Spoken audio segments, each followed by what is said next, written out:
তোমাৰ নামটো কোৱা। নমস্কাৰ মোৰ নাম শ্ৰী কাশ্যপ কুমাৰ দাস। নমস্কাৰ মোৰ নাম শ্ৰী নমস্কাৰ মোৰ নাম শ্ৰী ৰাজু কলিতা। নমস্কাৰ মোৰ নাম নিৰ্ময় হাজৰিকা। নমস্কাৰ মোৰ নাম বিশ্বজিৎ কলিতা। নমস্কাৰ মোৰ নাম ডিম্পল দাস। মোৰ নাম প্ৰীতি চৌধুৰী। নমস্কাৰ মোৰ নাম শ্ৰী নমস্কাৰ মোৰ নাম শ্ৰী ভাৰ্গৱ। নমস্কাৰ মোৰ নাম শ্ৰী গগন দাস। নমস্কাৰ মোৰ নাম শ্ৰী মানুষ। নমস্কাৰ মোৰ নাম শ্ৰী কৃষ্ণ। নমস্কাৰ মোৰ নাম শ্ৰী লক্ষ্মণ বৈশ্য। দ্বিতীয় বৈশ্য। প্ৰথম বৈশ্য। জ্যোতিৰ্ময় বৈশ্য। ভাল ক্ৰিকেট খেলে। নমস্কাৰ মোৰ নাম শ্ৰী পিংকুমণি হাজৰিকা। নমস্কাৰ মোৰ নাম শ্ৰী বাসুদেৱ কলিতা। আৰু আজি খেলৰ নিয়মটো হৈছে কেলেণ্ডাৰখন মন্দিৰ শুনিবা। এই কাৰ্টুনটোৰ পিছফালে এটা সংখ্যা আছে। এই সংখ্যাটো তোমালোকে অনুমান কৰি ক'ব লাগিব। যোনে ক'ব পাৰিব প্ৰাইজ এটাই আছে। এইটো এটা ফাৰ্ষ্ট প্ৰাইজ, এইটোৱে আছে, এটাই প্ৰাইজ আছে। আৰু তোমালোকৰ কাৰণে সান্তনা প্ৰাইজ এটা ৰখা হৈছে। মানে যিয়ে ধৰা ক'ব নোৱাৰিলে, যদি নিৰস নোহোৱাৰ কাৰণে এটা সান্তনা প্ৰাইজ ৰখা হৈছে, সেইটো সকলোকে দিয়া হ'ব। আৰু তোমালোকৰ যোনে ধৰি লোৱা প্ৰথমতে ক'লা, প্ৰায় তুমিয়ে ক'লা সেই সংখ্যাটো কিমান আছে, তুমিয়ে প্ৰাইজটো লৈ গুচি যাবা। আৰু ধৰা যদি ক'ব নোৱাৰা, এনেকে ৰাউণ্ড আহি থাকিব, যোনে ক'ব সংখ্যাটো তেওঁ প্ৰাইজটো লৈ গুচি যাব। আৰু সংখ্যাটো 1ৰ পৰা 100 দিয়া আছে। তোমালোকে ইংৰাজীতো ক'ব পাৰা, অসমীয়াতো ক'ব পাৰা। তোমালোকে খেলটো খেলি কিনে সোঁফালে গুচি নাযাবা, শেষৰজনৰ পিছফালে যাবা। তাৰে পিছত আকৌ যদি খেলটো তোমালোকে খেলিব পোৱা, ৰাউণ্ডত আহি যায়, তেতিয়াহ'লে তোমালোকে আৰু কোৱা সুযোগ পাবা। এইখিনি আছে খেলৰ নিয়ম। আমি আৰম্ভ কৰিম এতিয়া।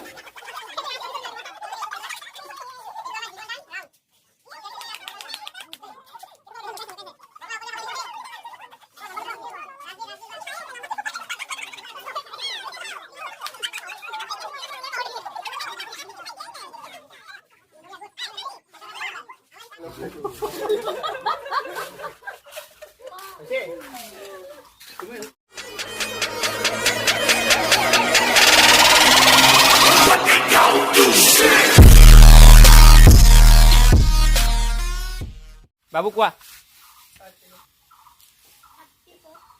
বঢ়িয়া, নাই হোৱা। তুমি পিছফালে যোৱা আৰু চান্স পাবা। 91, 36, 39, 48, 29, 56, 47, 99, 50, 27, 57, 10, 25, 80, 21, 100, 22, 4, 59, 5. 74, Oh. 54, 75, 72, 77, 78,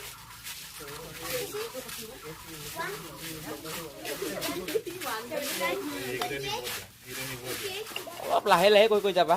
74, 76, 75, 77, 76, 70, 73, 73 কোনে ক'লা?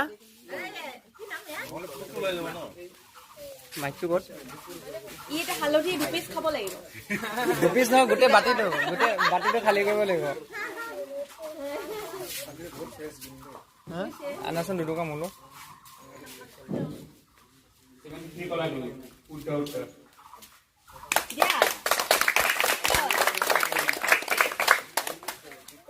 ধুনীয়া, ভাল লাগিল।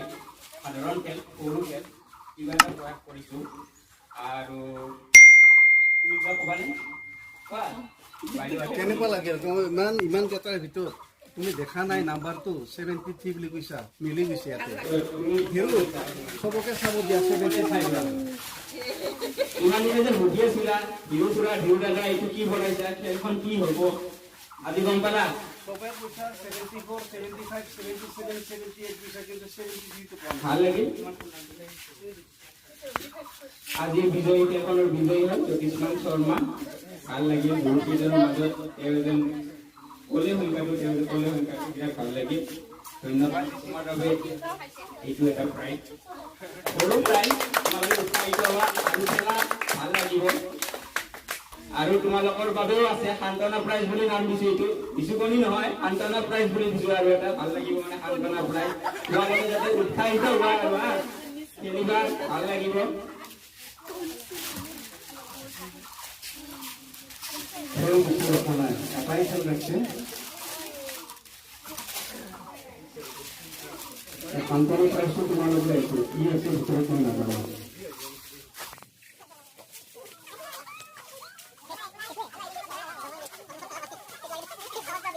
মানে যোৱাকালি হৈ গ'ল যোৱাকালি কিবাকিবি খেল হৈ গ'ল 4-5টামান খেল হৈ গ'ল যোৱাকালি। আজি আমাৰ এইটোৰ কাৰণে এটা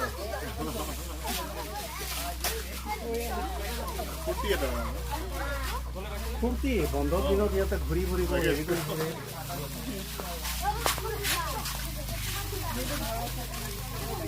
আকৌ এনেকুৱা খেল ৰাখিলে মোক ক'ব, মই সেইটো অলপমান মুচি দিব পাৰি। মই অলপমান দিম কিবা কিবি খেল।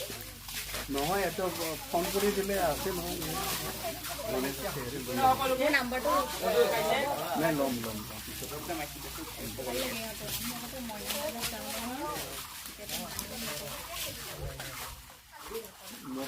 চ্যালেঞ্জাৰ্ছ, তোমালোকে যে খেলবোৰ খেলি আছা, তোমালোকৰ কেনেকুৱা লাগি আছে? আৰু আগলৈ খেলি থাকিব খোজানে? তোমালোকৰ উৎসাহবোৰ দেখি মই উৎসাহিত হৈছো। চেষ্টা কৰিম আগলৈ যাতে চলাই নিব পাৰো এই খেলখন। তোমালোকৰো ভাল লাগিব, আমাৰো ভাল লাগিব। আৰু পিছলৈ আৰু এটা নেক্সট ভাব এটা আছে, মই মহিলাসকলৰ বাবেও মানে খেলা পাতিম।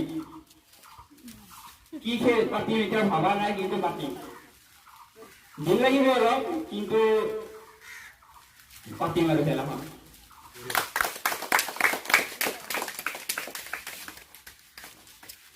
খেলুৱৈৰ প্ৰচেষ্টাত বহুত বহুত ধন্যবাদ জনাইছোঁ।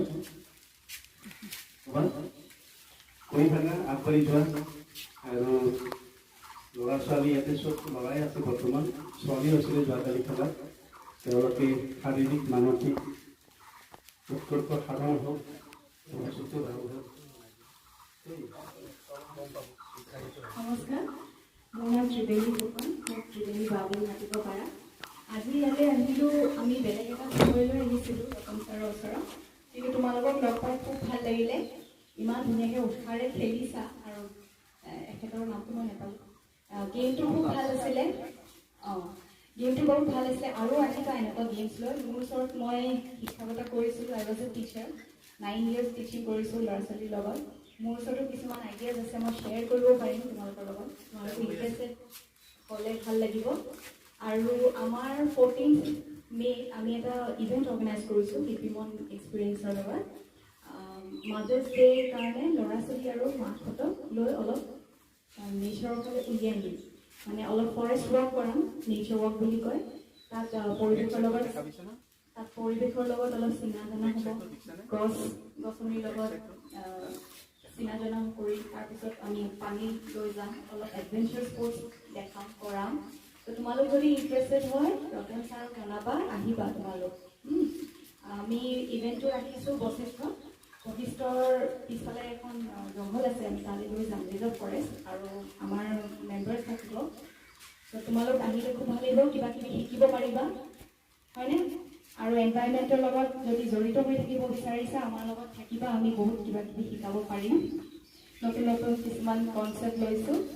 তো আশা ৰাখিছোঁ আহিবা বুলি। Thank you so' much.